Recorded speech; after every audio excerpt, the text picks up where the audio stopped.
దేవుని యందు విశ్వాసం ఉంచాడు, దేవునికి ప్రార్థన చేశాడు. దేవుడు అతని పాడైపోయిన జీవితాన్ని, చితికిపోయినటువంటి పరిస్థితిని బాగు చేశాడు. ఆ దేవుని పేరు యేసుక్రీస్తు. మీరు కూడా దేవుని వైపు గనక చూడగలిగితే, దేవుని యందు విశ్వాసం ఉంచగలిగితే, దేవుని యందు ప్రార్థన గనక మీరు చేయగలిగితే, మరలా చెప్తున్నాను, మూడు పనులు.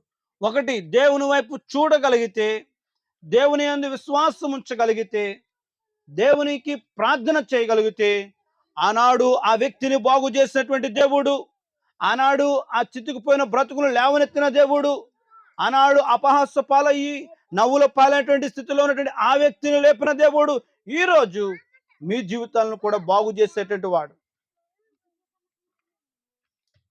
ఆయన మిమ్మల్ని అందరినీ ప్రేమిస్తున్నాడు.